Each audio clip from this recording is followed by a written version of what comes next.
Hello and welcome back to our channel. Today we have an exciting book summary for you all about The Hard Thing About Hard Things by Ben Horowitz. This book is a must-read for any aspiring entrepreneur, business leader, or anyone navigating the challenges of leading a company. Before we get into the book summary, let's take a quick look at the author Ben Horowitz. Ben Horowitz is a well-known entrepreneur, investor, and co-founder of the venture capital firm Andreessen Horowitz. With his wealth of experience in building and managing successful companies, Ben Horowitz shares valuable lessons and insights in The Hard Thing About Hard Things. Now, let's dive into the summary of this incredible book. But before we dive into the content, I kindly request a moment of your time to appreciate this video by liking it, subscribing to the channel, and ringing that notification bell. Your support means a lot to me. Thank you so much. One of the central themes of the book is the idea that being a leader in business is not always glamorous and easy. Ben Horowitz dives into the challenges, uncertainties, and tough decisions that leaders face on a day-to-day basis. He emphasizes the importance of perseverance, resilience, and making the hard decisions that come with being a leader. The Hard Thing About Hard Things by Ben Horowitz is a guide for entrepreneurs and leaders that offers practical advice on managing difficult situations in business, including laying off employees, handling investor relationships, and making tough decisions. The Hard Thing About Hard Things is an inside look at the tough decisions and lonely times all CEOs face, before showing you what it takes to build a great organization and become a world-class leader.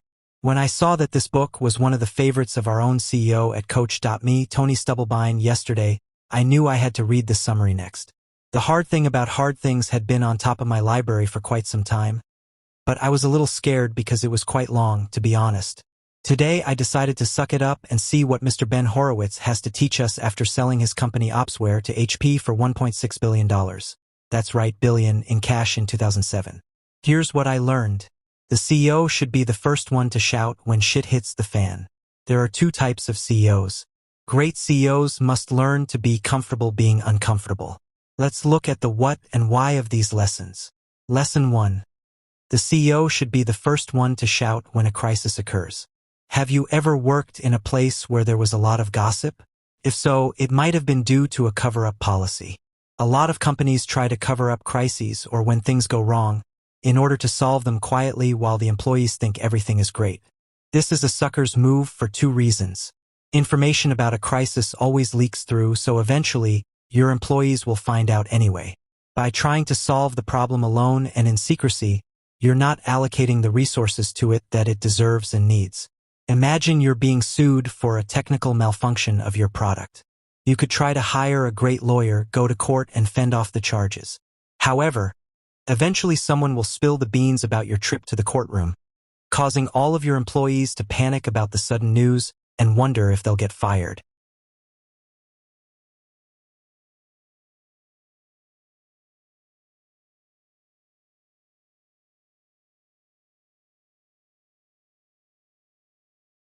Instead, what if you were the first one to divulge the bad news and do so as soon as possible? You could rally everyone together and just honestly say you're in trouble.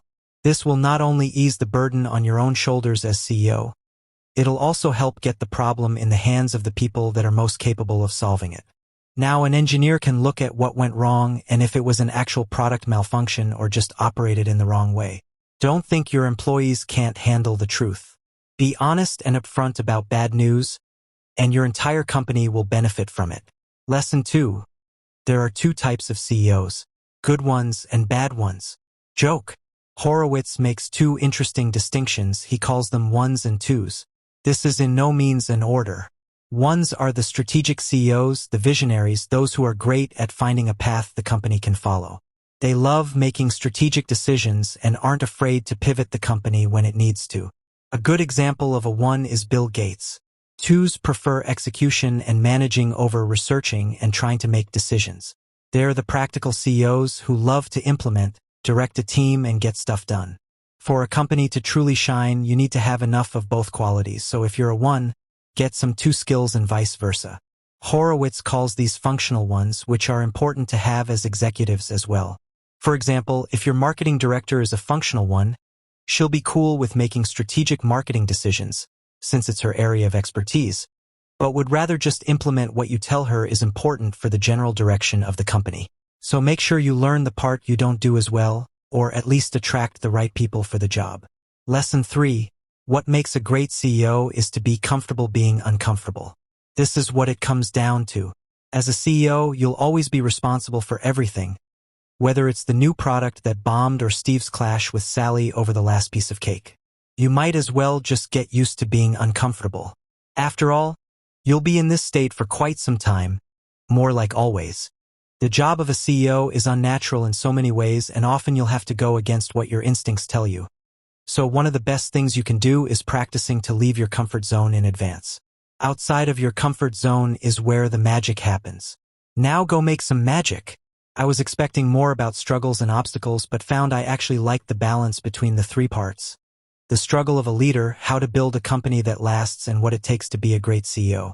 Lesson 2 made me think a lot, but I think it's impossible to know whether I'm a 1 or 2 until I'll actually be a CEO. I sure love strategy and vision and getting things done, but have no clue about managing people. Yet, the parts about how to fire different kinds of employees were also interesting. This is something that's uncomfortable to talk about, so I'm glad Horowitz shared it. If you're a CEO, take a peek, and if you learn 1 or 2 things and want to learn more about Horowitz's story, get a physical copy of The Hard Thing About Hard Things. Those are the individuals who truly deserve to immerse themselves in this extraordinary book. Present or future CEOs and founders. Anyone who wants to understand how businesses are run successfully. Anyone who is ever in a position where they have to hire or fire someone. The 23-year-old who wants to create a startup, but might be doing it just for the sake of having a startup. The 45-year-old management executive of a big corporation with lots of inner politics. And anyone who's a CEO. The Hard Thing About Hard Things by Ben Horowitz is a captivating account of the challenges faced by entrepreneurs in building and leading companies. Here's why this book is worth reading. With real-life anecdotes and practical advice, it provides valuable insights into the complex realities of running a business, making it relatable and useful. Through honest storytelling and personal experiences, it offers a raw and unvarnished look at the tough decisions and difficult situations leaders encounter. By addressing the uncomfortable truths and unique challenges of entrepreneurship, it provides a refreshingly honest perspective and keeps readers engaged from start to finish. Another key takeaway from the book is the importance of building a strong company culture. Ben Horowitz discusses the significance of creating a culture that values transparency, honesty, and open communication. He highlights the role of leadership in setting the tone for the company culture and fostering an environment where employees feel empowered and motivated. The Hard Thing About Hard Things also delves into how to navigate through challenges and tough times in business. Ben Horowitz shares personal anecdotes and experiences from his own career, demonstrating how to overcome setbacks, make tough decisions, and lead the company through turbulent times. His insights offer valuable lessons for anyone facing adversity in their own business journey. The Hard Thing About Hard Things also provides practical insights and tips for entrepreneurs looking to scale their businesses and navigate the complexities of the startup world. Ben Horowitz shares his own experiences and lessons learned from founding, running, and scaling successful companies, offering readers a wealth of practical advice to apply in their own entrepreneurial endeavors. One of the key messages of the book is the importance of embracing failure and learning from mistakes. Ben Horowitz emphasizes that setbacks and failures are inevitable in the world of business, but it's how you respond to them that truly matters. By sharing his own failures and missteps, he encourages readers to view challenges as opportunities for growth and learning. Here are some valuable insights extracted from this captivating book. I believe you will find them highly beneficial. Feel encouraged to explore its wisdom further and let it spark new perspectives and ideas on your journey. 1. Every CEO must deal with the pressures and responsibilities that come with running a company. Everyone who founds a company or runs one as the CEO has dreams. Usually these dreams revolve around building something beautiful and world-changing while having fun and making a lot of money. Unfortunately, no company progresses smoothly along this path, as crises are an inevitable part of building a business. There are simply too many variables and things to go wrong for smooth sailing. For example, every company is somewhat at the mercy of macro issues like financial crises and collapses which can scare away investors, as well as smaller micro issues such as making a wrong hiring decision or having your best customer go bankrupt. This is where all CEOs meet the struggle, which occurs when dreams of success meet reality. The struggle is an inevitable part of being in charge of a company, and it consists of the stress and the impossible decisions that come with the territory. The stress and weight of the struggle will probably affect the CEO's entire life, from her mental and physical well-being to her career choices and social relationships. All this makes the struggle extremely draining, but it is also where greatness arises. Ultimately, the CEO is responsible for negotiating the challenges the company faces, and thus it is she who will get credit for the company's successes or be fired for its failures. 2. The struggle can seem unbearable at times, but teamwork, creativity, and a solution orientation help. As you know, all CEOs must face the struggle. Happily, there are a few strategies that can help you deal with it. First of all, even though as the CEO the burden of the struggle will fall more heavily on you than anyone else, try not to bear the weight alone. Instead, involve as many people as possible when you face a crisis.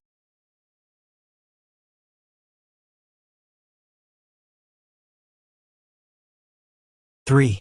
Being honest about problems and bad news in your company will help you find solutions quickly. No one likes giving bad news. But when you're the CEO and your company is dealing with challenges, discussing them with your workforce openly and directly is crucial for success. For nobody wants to lay people off, but if necessary, it must be done quickly and fairly. One of the tasks every CEO dreads is having to lay people off. However, it is inevitable you'll face this task, and how you handle it will have a great impact on the company. First of all, when layoffs are needed, it's important to be fast. As soon as the decision has been made, action must be taken. Delaying layoffs that everyone knows are coming is like letting a wound fester. 5. When you fire an executive, take responsibility for the mishire and ensure continuity of the business. When a company hits hard times, it is not only the workforce who may be laid off. Sometimes, CEOs must also fire executives, which is a much more difficult and serious task than firing anyone else because there is more at stake for the company both financially and culturally. 6. Take care of the people in your company by training them well and building a good human resources structure. Many companies emphasize in their communications that people are important to them, but not all seem to truly understand that a great organization really can only be achieved by taking good care of its people. They are more important than your products or your profits. 7. Hire people based on their strengths, not their weaknesses. Anyone who has ever had to hire someone knows that selecting the right candidate is far from easy. Indeed, recruiting the right people is a matter of life and death for any company. So how can you do this well? When recruiting, your first priority should be hiring people for their strengths, not rejecting them for their weaknesses. After all, the strengths are what will help the person excel at the job. Build a good company where people want to work. Dispense with politics. Every CEO and founder wants their company to be a place where people are happy to work. 9. The key for leading an organization is knowing what to do and getting the organization to do it. It's no coincidence that the biographies of successful CEOs are in high demand. Clearly, it is a highly demanding role to fulfill. 10. There are two different kinds of CEOs, decision makers and implementers. No two great leaders are exactly alike. It is, however, possible to broadly categorize them based on their approach to leadership as either ones or twos. Ones are leaders whose approach is more focused on defining a path for the organization to follow than on implementing it. Typically, founding CEOs are ones. A classic example of a one is Bill Gates, who defined a compelling long-term vision for Microsoft. 11. Depending on a company's circumstances, it needs either a peacetime CEO or a wartime CEO. No doubt you've seen countless management books written by CEOs and business leaders. The problem is that most of these books relate to businesses where the direction to pursue is relatively clear and the business is focused on capturing market share from competitors. But what these books forget is that many businesses find themselves in much more dire straits. The circumstances the company faces largely dictate the kind of management approach required. This means a company may need a peacetime CEO or a wartime CEO. 12. You can learn to be a great CEO, though it will feel uncomfortable at first. CEOs are mysterious creatures. When company boards or venture capitalists try to evaluate the quality of a CEO, they're often at a total loss. They may wonder, for example, whether great CEOs are born or whether someone can grow into the role. The truth is, of course, that CEOs grow into the job. To lead a company, they must develop the right characteristics and skills for that particular job. This means it's almost impossible to tell if a CEO will be successful beforehand. Great CEOs do tend to exhibit certain general traits, though, which you should also try to emulate. 13. Selling your company means you must surmount both emotional and rational obstacles. Many entrepreneurs dream of one day selling their company and retiring. But when they finally receive an offer, they often waver, because by that time they feel deeply connected to the living, breathing entity they've created. The hard thing about Hard Things is not just a book about business.